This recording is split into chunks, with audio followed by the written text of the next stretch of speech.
Shivkranti TV, आपली माणसं, आपल्या बातम्या, समाज मनाच्या कल्याणाच्या, हिताच्या, अन्याय अत्याचार निवारणाच्या, ज्ञान विज्ञानाच्या, युवक विद्यार्थ्यांच्या, उद्योगधंद्याच्या, शेतकरी शेतमजुराच्या, आर्थिक राजकीय हिताच्या बातम्या।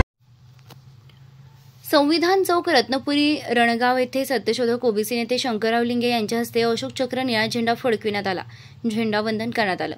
प्राध्यापक अरुण कांबळे सर यांच्या अध्यक्षतेखाली कार्यक्रमाची सुरुवात झाली। सत्यशोधक शंकरराव लिंगे यांच्या हस्ते छत्रपती शिवाजी महाराजांच्या प्रतिमेचं पूजन करण्यात आलं। साळुंखे साहेब, एपीआय, प्राध्यापक अरुण कांबळे, सुभाष वाघमारे, सरपंच भोसले गुरुजी, अमर बोराटे, दशरथ लोंढे यांनी महात्मा ज्योतिराव फुले, शाहू महाराज, डॉक्टर बाबासाहेब आंबेडकर, अण्णाभाऊ साठे, अहिल्यादेवी होळकर, सावित्रीबाई फुले, रमाई भीमाई यांच्या प्रतिमेचं पूजन करण्यात आलं। महापुरुषांच्या प्रतिमेस पुष्पहार अर्पण करण्यात आले। गुरुजी यांनी गौतम बुद्धांच्या पुतळ्यास पुष्पहार अर्पण करून बुद्ध वंदना केली। ती सर्वांनी सामुदायिकरित्या केली। प्रमुख पाहुणे राष्ट्रीय सत्यशोधक ओबीसी फेडरेशनचे राष्ट्रीय अध्यक्ष सत्यशोधक शंकरराव लिंगे यांनी आपले विस्तृत मनोगत व्यक्त करताना 4 वाघ, बुद्ध, महावीर, सम्राट अशोक, मोहम्मद पैगंबर, संत सावता महाराज, संत रोहिदास, संत कबीर, संत तुकाराम महाराज, शिवाजी महाराज, महात्मा ज्योतिराव फुले, शाहू महाराज, भीमरावजी आंबेडकर, अण्णाभाऊ साठे, EV रामास्वामी पेरियार यांच्यासारख्या संत महात्म्यांच्या सत्यशोधक विचारांचा प्रचार प्रसार झाला पाहिजे आणि ते आचरणात आणले तरच प्रगती होईल। पुढचा काळ अत्यंत कठीण आहे। खास करून त्यांनी EV रामास्वामी पेरियार यांचं उदाहरण देऊन तमिळनाडूतील जी सत्ता आहे ती सत्ता देशी ओबीसी अल्पसंख्याक यांची सातत्यानं कशी येते, तिकडे दंगे धोपे होत नाहीत, दंगली होत नाहीत, याचा अभ्यास आपण कसा केला पाहिजे याबद्दल थोडक्यात माहिती दिली। साळुंखे साहेब, एपीआय, प्राध्यापक अरुण कांबळे, सुभाष वाघमारे, सरपंच भोसले गुरुजी, अमर बोराटे, दशरथ लोंढे, माननीय राजवर्धन दादा पाटील साहेब यांनी आपलं विचार मांडले।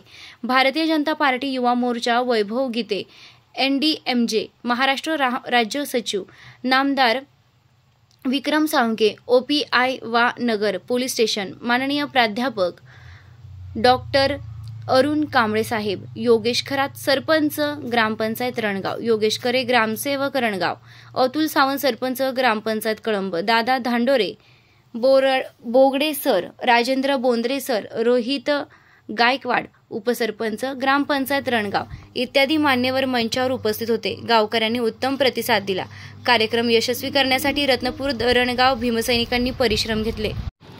दिनबंधू न्यूज, शिवक्रांती टीव्ही, संपादक सत्यशोधक शंकरराव लिंगे। 73 87 37 78 01 हा नंबर आपल्या व्हॉट्सअप ग्रुपमध्ये ऍड करा। बातमी व्हिडिओ लाईक करा, शेअर करा, फॉरवर्ड करा, कमेंट करा, आयकॉन बेल दाबा।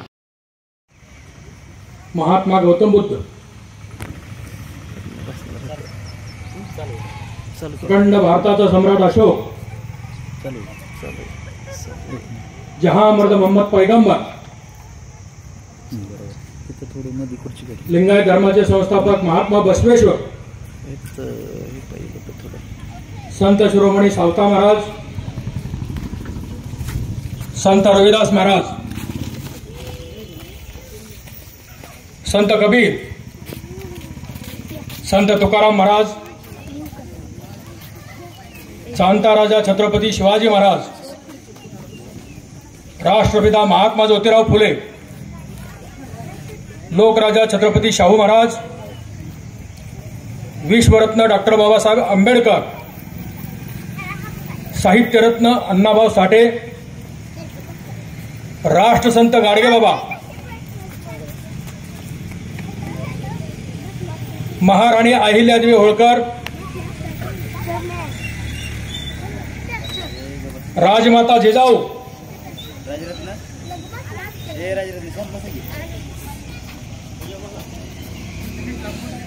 सावित्रीबाई फुले, प्रथम मुस्लिम महिला शिक्षिका फातिमा शेख, रमाई भीमाई यांना मी प्रथम या ठिकाणी वंदन करतो। महात्मा ज्योतिराव फुले यांची 197वी जयंती आणि डॉक्टर बाबासाहेब आंबेडकर यांची 133वी जयंती। या जयंतीच्या निमित्त मंचकावर उपस्थित असलेले आपले संविधानाचे रक्षक माननीय साळुंखे साहेब, मंचकावर उपस्थित असलेले सर्व मान्यवर, सर्व प्रेमी महात्मा फुले प्रेमी आणि आपण सर्वजण महात्मा फुले आंबेडकर जयंतीच्या निमित्तानं उपस्थित असलेले सर्व नागरिक बंधू भगिनींनो, आजचा दिवस अतिशय महत्त्वाचा आहे. महात्मा ज्योतिराव फुले यांनी आपल्या जीवनामध्ये जे काय काम केलं त्याचं मूळ कारण होतं महात्मा ज्योतिराव फुले यांचं शिक्षण. पहिल्यांदा त्यांच्याच घरामध्ये काम करणारा एक दिवाणजी महात्मा ज्योतिराव फुले यांचं प्राथमिक शिक्षण होत असताना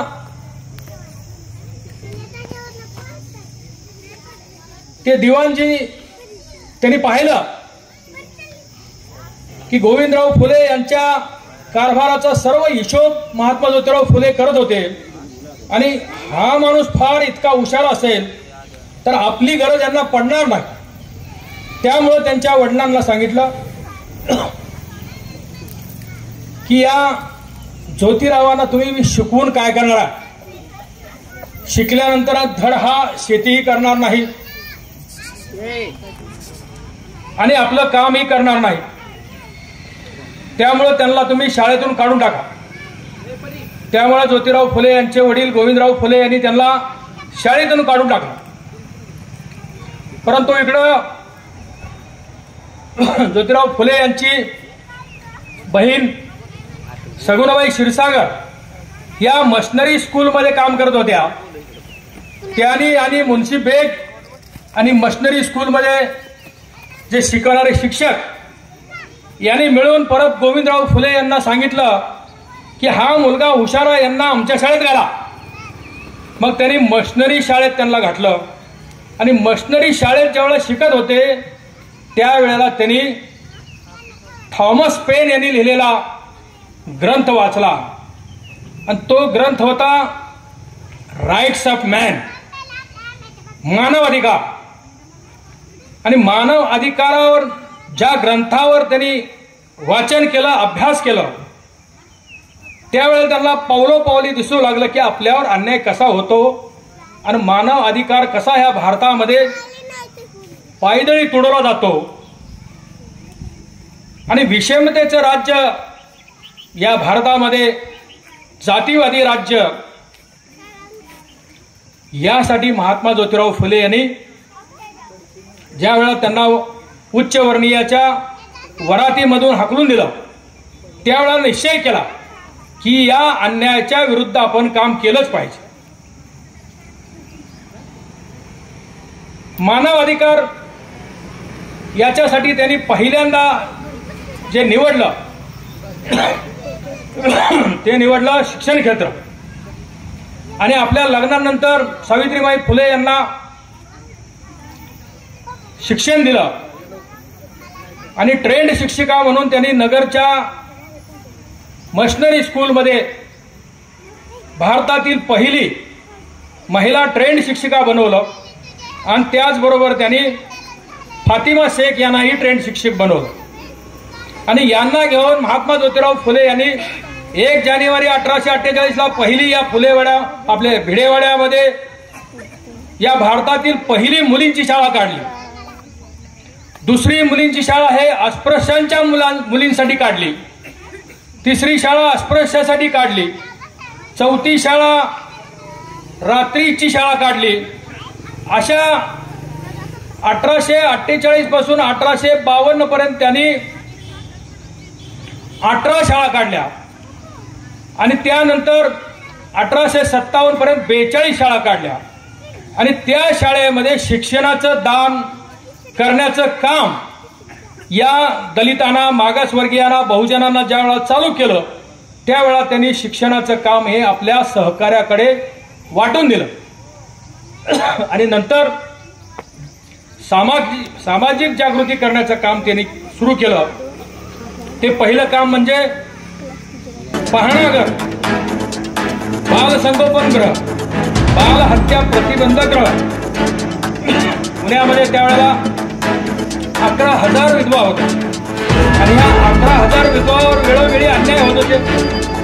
अन्याय झाल्यानंतर त्या अबॉर्शन करण्याचा प्रयत्न करत होत्या आणि अबॉर्शन केलं तर त्यावेळेला इंग्रजाचा कायदा होता काळ्या पाण्याची शिक्षा. तर महात्मा ज्योतिराव फुले यांनी काळ्या पाण्याची शिक्षा वाचवण्यासाठी आपल्या फुले वाड्यावर बोर्ड लावला की वाट चुकलेल्या महिलांनी किंवा त्यांच्यावर झालेल्या अन्याय कुणी केला असेल तर त्यांनी सुखरूपपणे आमच्या घरी यावं, बाळांतर व्हावं, पाहिजे तर मूल बरोबर घेऊन जावं किंवा आमच्या इथं ठेवावं आणि काळ्या पाण्याची शिक्षा वाचवावी यासाठी घरी बोर्ड लावला, पत्रक काढलं आणि सर्व नारायणपेठ, सदाशिवपेठ, पुण्याच्या परिसरामध्ये ते पत्रक वाटलं.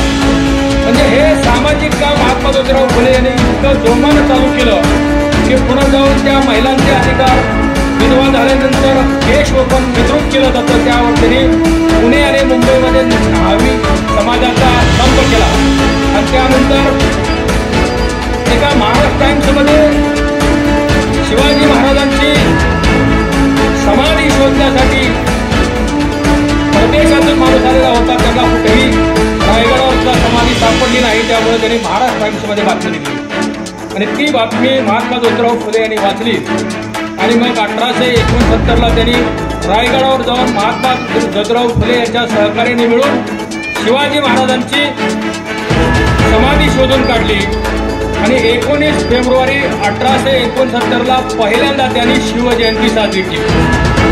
या भारतातील जगातील पहिली शिवजयंती महात्मा ज्योतिराव फुले यांनी साजरी केली आणि शिवाजी महाराजांवर 908 ओळीचा पोवाडा लिहिला. संध्याकाळी 6ला चालू केला, सकाळी 6 वाजेपर्यंत संपणार नाही एवढा मोठा पोवाडा त्यांनी लिहिला. मोहम्मद पैगंबर यांच्यावर पोवाडा लिहिला. महात्मा ज्योतिराव फुले यांनी हंटर कमिशनला निवेदन दिलं. हंटर कमिशनला आरक्षणाच्या विषयी निवेदन दिलं, शाळेच्या विषयी निवेदन दिलं, गळतीच्या विषयी निवेदन दिलं, महिलांच्या शिक्षणाबद्दल निवेदन दिलं, त्यांची गळती का होते त्याच्याबद्दल त्यांनी गरीब मजूर यांची मुलं कामाला पाठवली जातात त्यासाठी त्यांनी सांगितलं की आमच्या मुलांना शिक्षण हे सक्तीचं आणि मोफत दिलं पाहिजे. 14 वर्षाच्या आतल्या मुलांना शिक्षण हे मोफत आणि सक्तीचं दिलं पाहिजे. त्यांना शिक्षणासाठी कपडे दिले पाहिजे, मध्याह्न भोजन दिलं पाहिजे आणि त्यांना पगार म्हणून स्कॉलरशिप सुद्धा दिली पाहिजे. म्हणजे आमची मजूर लोक त्याला कामाला कुठं पाठवणार नाहीत आणि त्यांचं शिक्षण थांबणार नाही किंवा गळती होणार नाही. अशा अनेक मागण्या महात्मा ज्योतिराव फुले यांनी इंग्रजाकडून मान्य केल्या आणि सामाजिक चळवळीच्या माध्यमातून इंग्रजाकडून कामगाराचे हक्क अनेक चळवळी उभा करून त्या इंग्रजाकडून मान्य करून घेतल्या आणि शेतकऱ्यासाठी त्यांनी शेतकऱ्याचा असूड हा ग्रंथ लिहिला, गुलामगिरी हा ग्रंथ लिहिला, रामनाचं कसब हा ग्रंथ लिहिला. शेतकऱ्यांना बहुजनांना कसं फसवलं जातं त्याबद्दल त्यांनी नाटक तृतीय रत्न आणि या नाटक तृतीय रत्नामध्ये हे पंतोजी किंवा सर्व उच्चवर्णीय लोक कसे आपल्याला अंधश्रद्धेच्या नावाखाली फसवतात हे त्या नाटकामध्ये सांगितलं गेलं. आणि एवढं अंधश्रद्धा एवढी का जाते तर त्याचं मूळ कारण आहे शिक्षण. म्हणून एका शेतकऱ्याच्या जोडप्याला त्यांनी त्याच्यामध्ये पात्र दिलेला आणि शेवटी हे जोडपं त्याच स्टेजवर जेवण करतं आणि संदेश देतं, चला शिकायला चला, चला शिकायला चला. अशा पद्धतीनं महात्मा ज्योतिराव फुले यांनी चौफेर असं काम केलेलं. महात्मा ज्योतिराव फुले हे शतपैलू होते. त्यांनी शेतकऱ्यांच्या वेशामध्ये पुण्यामध्ये ज्या वेळेला प्रिन्स कॅनॉट हे पुण्याला आले त्यावेळेला त्यांना भेटण्याची वेळ मागितली आणि त्यांना त्या ठिकाणी आमंत्रण मिळालं. ते गेले शेतकऱ्यांच्या वेशामध्ये, फाटक्या तुटक्या वेशामध्ये. त्यांना प्रवेशद्वारामध्ये अडवलं गेलं, सोडलं नाही. तरीच तर त्यांनी सांगितलं मला बोलवलं असं माझं नाव म्हणलं. त्यांनी लगेच बोलवून घेतलं. तर महात्मा ज्योतिराव फुले यांनी त्या कॅनॉटला सांगितलं की जाऊन सांगा तुमच्या आईला म्हणजे राणीला की आमच्या शेतकऱ्याची परिस्थिती काय आहे, त्यांना हमी भाव द्यायला, त्यांना कर्जमाफी द्या, त्यांची कृती किंवा त्यांची लुबाडणूक किंवा त्यांचं व्याज हे कसं घेतात त्याबद्दल त्यांनी निवेदन दिलं. तर अशा प्रकारच्या सर्व ज्या मागण्या होत्या त्या मागण्या महात्मा ज्योतिराव फुले यांनी या इंग्रज सरकारकडे घेतल्या होत्या. त्यावेळेला फंडामेंटल राईट्स किंवा आपल्याला स्वातंत्र्य नव्हतं.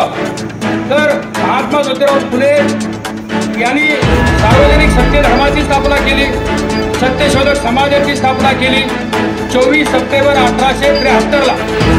तर 24 सप्टेंबर हा दिवस का निवडला तर 24 सप्टेंबर 1873ला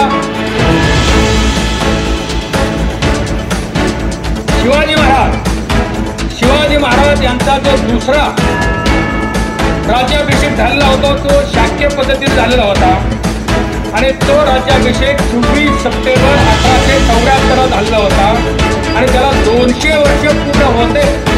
म्हणून महात्मा ज्योतिराव फुले यांनी सत्यशोधक समाजाची स्थापना केली आणि या सत्यशोधक समाजाच्या स्थापनेच्या माध्यमातून शिक्षणाचा पाठ, शेतकऱ्यांना जमिनीचं खते, बी बियाणे, पाण्याचं नियोजन, संशोधन हे या सत्यशोधक समाजाच्या माध्यमातून मिटिंगा घेऊन किंवा चळवळ करून त्या ठिकाणी त्यांना ज्ञान देण्याचं काम महात्मा ज्योतिराव फुले यांनी अंधश्रद्धा निर्मूलनाचं काम घेत सार्वजनिक सत्यधर्माच्या माध्यमातून, सत्यशोधक चळवळीच्या माध्यमातून केलं.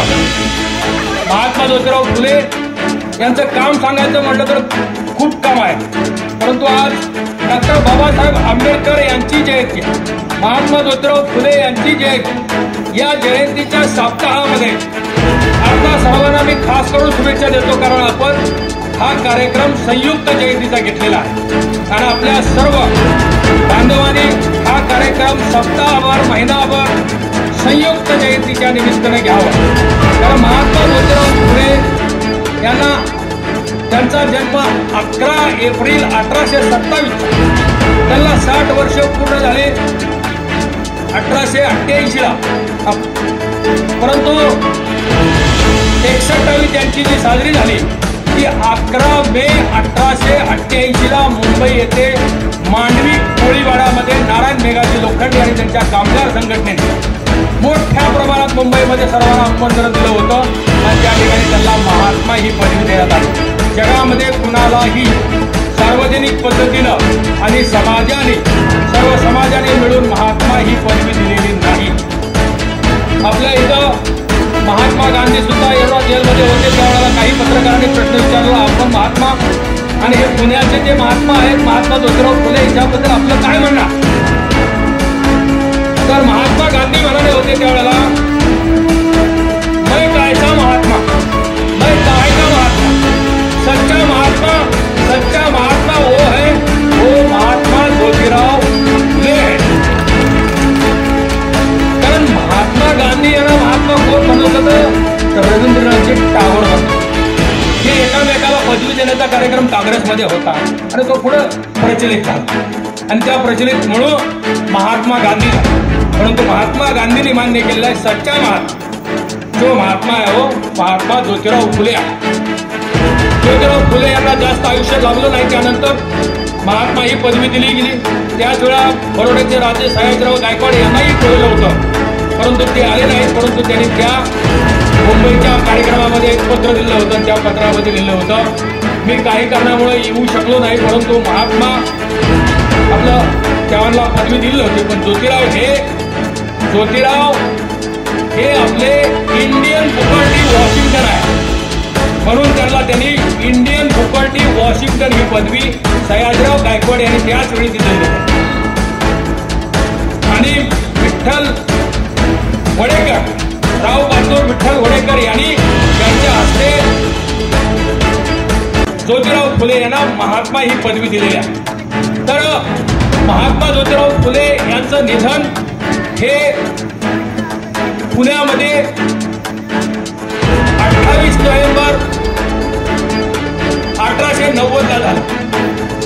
आणि त्यावेळेला एक ऐतिहासिक अशी नोंद झाली की त्यांच्या भाऊकीने त्या ठिकाणी सांगितलं की महात्मा ज्योतिराव फुले यांनी आमच्यासाठी काहीच केलं नाही, सर्वांसाठी केलं, दलितासाठी केलं, पण आमच्यासाठी काही केलं नाही.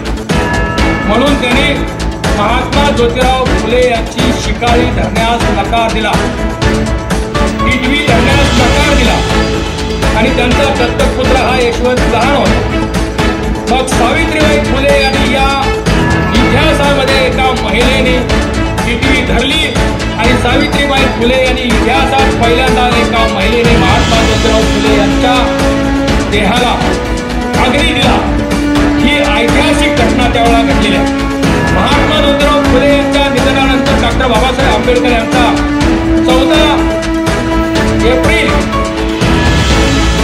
1891 जन्म झाला आणि डॉक्टर बाबासाहेब आंबेडकर यांचा जन्म हा महू मध्ये झालेला आहे.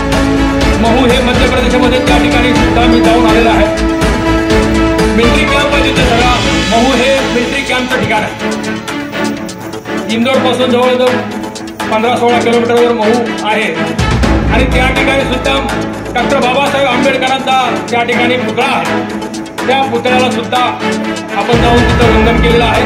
त्या ठिकाणी आपण सर्वांनी गेलं पाहिजे, कधी तिकडे गेलं तर. डॉक्टर बाबासाहेब आंबेडकर यांचं जे शिक्षण अतिशय खडतर परिश्रम करून डॉक्टर बाबासाहेब आंबेडकरांनी शिक्षण घेतलेलं आहे. तर त्याचं काही जास्त पाढा मी वाचणार नाही, कारण डॉक्टर बाबासाहेब आंबेडकर यांनी जो एक PhD साठी किताब लिहिला होता आणि त्याचं नाव होतं प्रॉब्लेम ऑफ रुपी, म्हणजे पैशाचा, म्हणजे रुपयाचा, आपल्या भारतीय रुपयाचा प्रॉब्लेम. हा जो ग्रंथ लिहिला होता इंग्लंडमध्ये असताना, त्यावर त्यांना इकॉनॉमीची सर्वोच्च पदवी मिळणार होती, परंतु ती इंग्लंड सरकारने पेंडिंग दिली होती आणि तोच ग्रंथ त्यांनी, तोच निबंध त्यांनी उलटा लिहिला आणि तो अमेरिकेच्या कोलंबिया विद्यापीठामध्ये सादर केला आणि त्यामध्ये त्यांना डिलीट ही पदवी मिळाली, सर्वोच्च डिलीट ही पदवी. आणि त्या ग्रंथावर आधारित आपली ही रिझर्व्ह बँक आहे. रिझर्व्ह बँकेची स्थापना करण्यामध्ये डॉक्टर बाबासाहेब आंबेडकरांचा त्यामध्ये मुलांचा वाटा आहे आणि त्यांनी लिहिलेल्या या निबंधाचा सर्वात मोठा उपयोग या रिझर्व्ह बँकेला, रिझर्व्ह बँकेच्या स्थापनेसाठी झालेला आहे. आणि आज ही रिझर्व्ह बँक जशीच्या तशी आहे.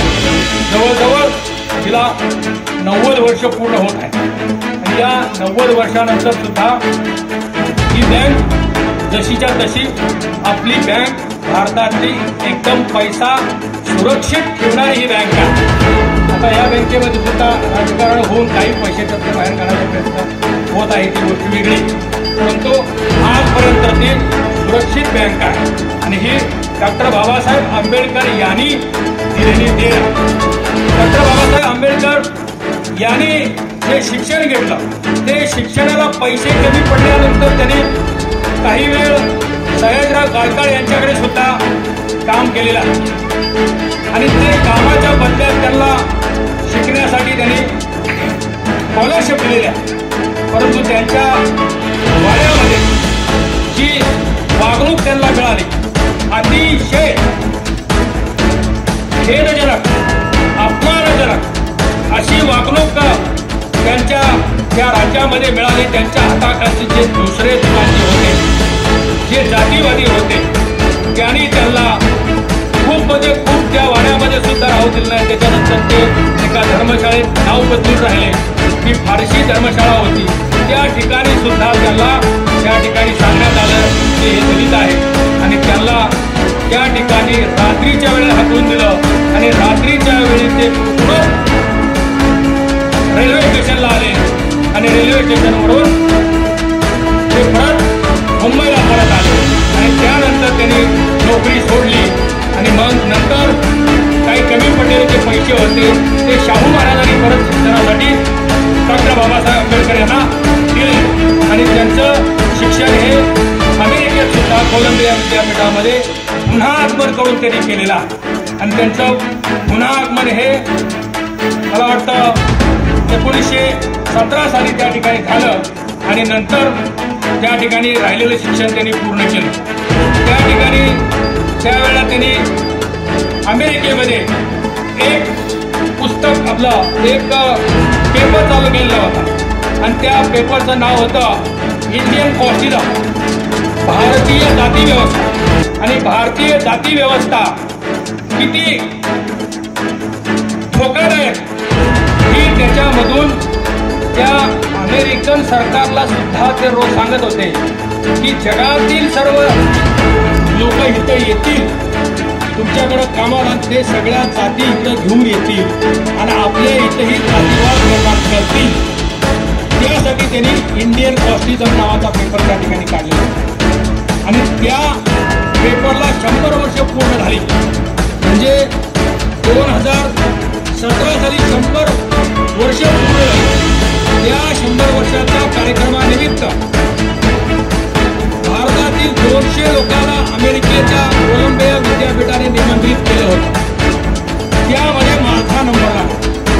200 लोकांना आणि 200 लोकांमध्ये फक्त 60 लोकांना विजा मिळाला. बाकीच्या 140 लोकांना विजा मिळाला नाही. पूर्वीचा विजा असणारे 7 लोक असे 67 लोक आम्ही. त्यामध्ये माझ्या समोरचे सर्व आपल्या मुंबईच्या दूतावासामध्ये अमेरिकेच्या त्यांचा एकवर एक जवळजवळ 50 लोकांचा विजा नाकारला गेला. आणि ज्यावेळेला माझा नंबर आला त्यावेळेला मला वाटलं याचा नाकार देत का काय. परंतु ज्या वेळेला मी त्या ठिकाणी उभा राहिलो आणि मला काही प्रश्न विचारले तर त्यावेळेला त्यांनी एक प्रश्न विचारला की आपण अमेरिकेमध्ये जाऊन काय करणार आहात. तर मी एकच उत्तर दिलं की मी अमेरिकेमध्ये जाऊन या भारतामध्ये डॉक्टर बाबासाहेब आंबेडकर आणि महात्मा ज्योतिराव फुले यांचे विचार कसे फुललेले आहेत ते अमेरिकेमध्ये सुद्धा फुलण्याचा मी प्रयत्न करणार आहे एवढं मी सांगितलं. त्यावेळेला आपला विजा मंजूर होणे का म्हणतात सांगितलं. म्हणजे इतकी ताकद महात्मा ज्योतिराव फुले आणि डॉक्टर बाबासाहेब आंबेडकरांच्या नावामध्ये होती. ती मॅडम जी होती इंग्लिशमध्ये त्याला काही समजत नव्हतं. आपल्या इथली मॅडम ती त्याला ट्रान्सलेट करून सांगत होती.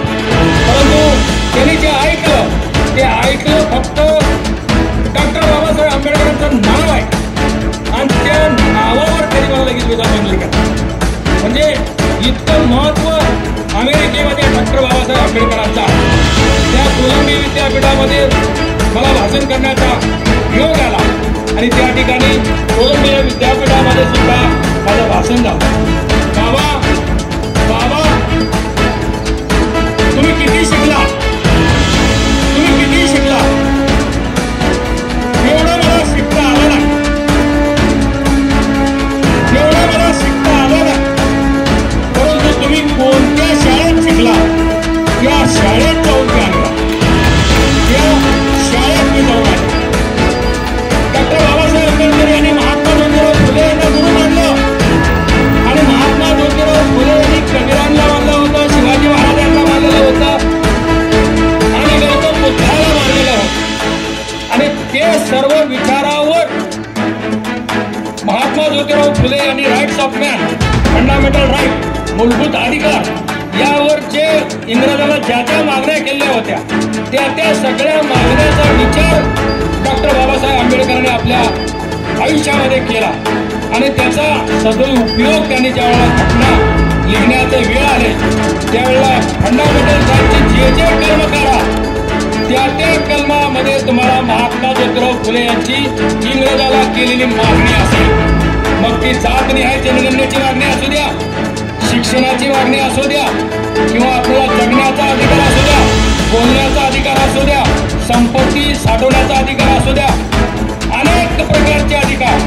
हे सर्व अधिकार महात्मा ज्योतिराव फुले यांनी मागण्या केल्या आणि डॉक्टर बाबासाहेब आंबेडकरांनी त्या घटनेत उतरल्या आणि ही घटना बदलण्याचा जो घाट आता घातलेला तो घाट आपला उद्ध्वस्त केला पाहिजे एवढंच मी या ठिकाणी सांगितलं. बाकी सांगितलं सरांनी सुद्धा सांगितलं धाडस करून की आता माझा पक्ष कोणता नाही किंवा काय नाही काय नाही.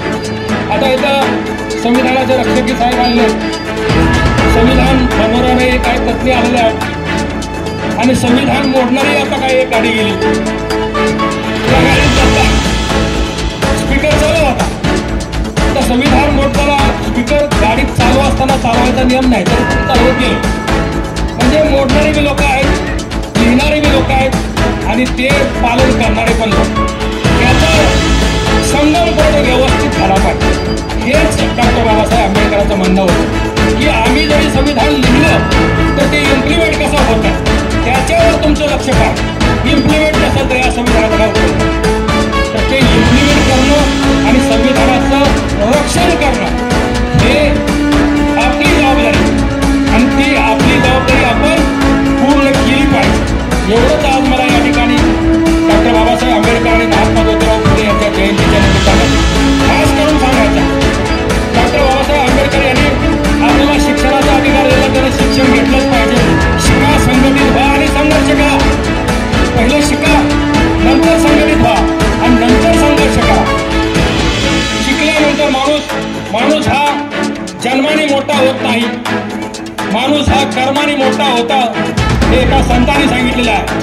ते संत आहेत सावतामाळी. ते म्हणतात, कांदा मुळा भाजी अवघी विठाबाई माझी, लसूण मिरची कोथिंबिरी अवघा दारा माझा, हरी वीर दोरी मोठ नाडं अवघी व्यापली पडणं.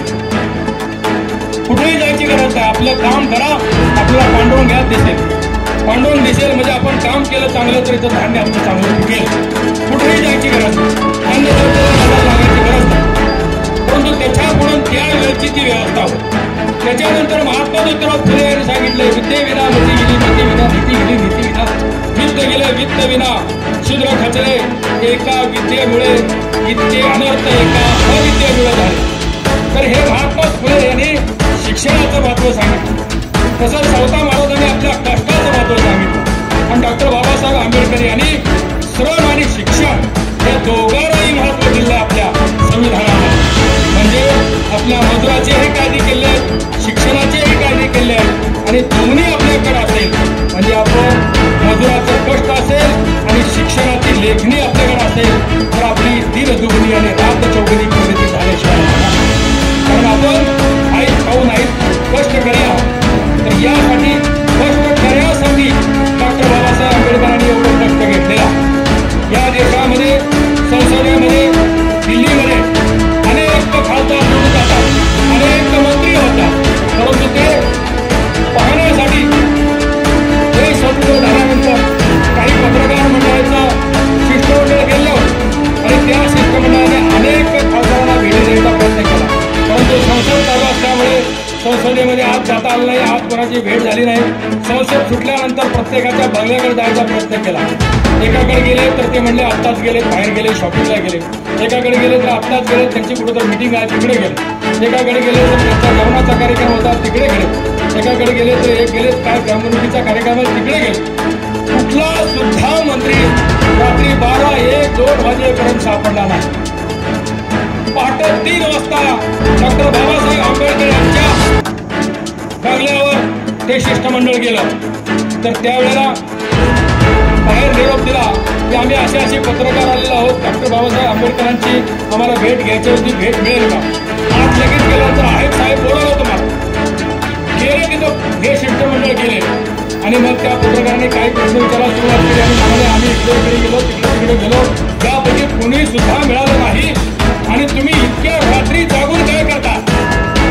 तर डॉक्टर बाबासाहेब आंबेडकर म्हणाले की माझा समाज हा गरीब आहे, अशिक्षित आहे, तो शिकलेला नाही आणि दुसऱ्याचा जो समाज आहे तो शिकलेला, त्यांच्याकडे जमीन जमला, खायला भरपूर आहे, त्याच्यामुळं त्यांचा समाज हा निवांत झोपलेला आहे. म्हणून हे सुद्धा निवांत काम करत आहे, निवांत ऐशाराम करत आहे. परंतु माझा समाज हा दिवसभर काम करून कष्ट करून अर्धपोटी अवस्थेमध्ये कष्ट केल्यामुळं थकवा आल्यामुळे तो झोपलेला आणि तो झोपलेला आहे. म्हणून मला काम करायचं आहे आणि मी जर काम नाही केलं तर हा झोपलेला समाज कधीच उठणार नाही. म्हणून मला हे काम करायचं. हे डॉक्टर बाबासाहेब आंबेडकरांमध्ये इतकं गरिबीबद्दल आपल्याबद्दल रात्रंदिवस कष्ट करून त्यांनी जे काम केलेलं आहे त्या कामाचं चीज आपण सर्वांनी केलं पाहिजे. आपण एकट्या दलित समाजांना सर्व बहुजन समाजाने हे केलं पाहिजे. हे मला ठामपणे सांगायचं आहे की या ठिकाणी डॉक्टर बाबासाहेब आंबेडकर असतील किंवा इथले सगळे महापुरुष हे गुरु शिष्य आहेत सगळे, हे सगळे आपले दैवत आहे. देव कुठंही नाही, देव हे सगळे आहे. यांना सगळ्यांनी देव मानलं पाहिजे. आणि हे देव मानण्याचं काम आपल्या शेजारचे दक्षिणेतले राज्य करतात. त्यातलं एकमेव राज्य आहे ते तामिळनाडू. तर तामिळनाडूमध्ये आहेत आपले E.V. रामास्वामी पेरिया. त्यांनी डॉक्टर बाबासाहेब आंबेडकर, महात्मा ज्योतिराव फुले यांचे तिकडे विचार नेले आणि त्या विचारावर त्यांचं समाज उभा केला. ते सांगायचं मला फार वेळ करावा, परंतु थोडक्यात सांगतो की त्यांनी त्यांच्या घरातले देव देवता ह्या सर्व स्टेज जवळ आणल्या. ज्या सभा होत्या त्या स्टेज जवळ घरातल्या देवदेवता आणल्या आणि त्या सगळ्या पुढं मांडल्या. आणि त्या पुढं मांडल्यानंतर सगळ्याचं उद्घाटन आपल्या पायातली एक चप्पल काढायची, त्या फोटोला मारायची, फोटो तोडायचा. हे उद्घाटन तिथे E.V. रामास्वामी पेरियाचं. म्हणून हे राज्य तामिळनाडू सगळ्यात उत्तम राज्य आहे. आणि त्या ठिकाणी E.V. रामास्वामी पेरियर यांनी बहुजनांची सत्ता आणलेली आहे, मागासवर्गीयाची सत्ता आणलेली आहे, ओबीसीची सत्ता आणलेली आहे. आलटून पालटून तिथं ओबीसी, मागासवर्गीय आणि अल्पसंख्याकांची सत्ता हे 1969 पासून आहे. आज बघायची जितकी ताकद फुले शाहू आंबेडकरांच्या विचारामध्ये आहे ती तामिळनाडूने घेतलेली आहे. परंतु आपण घेत नाही, धर्म स्वीकारतो, धर्म करतो, पण त्याच्यानंतर पुन्हा देवधर्माच्या नादाला लागलेला आहे. तर ते देवधर्म जोपर्यंत भारत सोडत नाही तोपर्यंत भारताची प्रगती नाही. कारण याचं उत्तर भारतामध्ये काशीरामचं उदाहरण आहे. काशीरामने फुले शाहू आंबेडकर हे उत्तर भारतात नेले, राज्य सुद्धा त्याच्या जीवावर मिळवलं. परंतु त्या ठिकाणी लोहियांची सुद्धा क्रांती त्या ठिकाणी झालेली होती. राम मनोहर लोहिया त्यांनी सुद्धा समाजवादी पक्ष त्या ठिकाणी काढला आणि क्रांती केलेली. त्याच्यामधून आपल्या BC OBCचं राज्य त्या ठिकाणी आलेलं आहे. परंतु हे लोहिया रामकृष्णवादी होते, म्हणजे देववादी होते. त्यांनी घरातून देव काय काढले नाही, फक्त समाजवाद आहे. फुले शाहू आंबेडकर काशीराम यांनी तिकडे नेले, परंतु देवाऱ्यावरचे देव काय बाहेर काढले नाही, फक्त फोटो पूजन झालं. आपल्या डोक्यामध्ये हे आपले महापुरुष गेले नाही, त्यामुळे त्यांचं राज्य गेलं. तर इथं सुद्धा आपलं राज्य गेलं. ते ब्राह्मण येतात चळवळ होती, त्यानंतर राज्य आलं आणि आता ब्राह्मणाबरोबर दोस्ती केल्यामुळे राज्य गेलेलं आहे. तर हे फरक आहे. तर हे फरक महाराष्ट्रामध्ये फुले शाहू आंबेडकरांच्या राज्यामध्ये झालेले आहे. तर पुन्हा एकदा फुले शाहू आंबेडकर आपल्याला वाचावे लागतील. पुन्हा एकदा फुले शाहू आंबेडकरांचे विचार तळागाळामध्ये पोचवावे लागतील. अन्यथा आपण मागकरी झाल्याशिवाय राहणार नाही. कारण अजून सुद्धा कितीही मोठे लोक झाले, कितीही सुधारले, कितीही राज्यकर्ते झाले, कितीही शासनकर्ते झाले, तरी सुद्धा त्यांना आता भीक मागण्याशिवाय पाळी नाही. कारण ते त्यांच्या पायावर जाऊन लोटून घालतात, आम्हाला सोडवा. तर आता हे कसे सुटतात? त्यांचे पाय इडी बिडी शिडीने सगळे घालून टाकले. त्यामुळे आता काय करायचा हा प्रश्न, आता फुला निवडून देतात आपले आपले झालं. आता काय करावं हा प्रश्न आमच्यापेक्षा, हे सगळे आपलेच लोक, आपल्याच लोकांना बंदिस्त केलेला आहे. तर आता काय करावं या बंदिस्त लोकांना केलं कसं करावं हे प्रश्न आता मात्र भयंकर अवघड आहे. तर हा विचार तुम्ही सर्वांनी मिळून करा, एवढंच मी तुम्हाला सांगतो. आणि डॉक्टर बाबासाहेब आंबेडकर आणि महात्मा ज्योतिराव फुले यांच्या या जयंतीनिमित्त पुन्हा एकदा आपल्याला सर्वांना शुभेच्छा देतो आणि थांबतो. जय ज्योती, जय क्रांती, जय भीम, जय संविधान.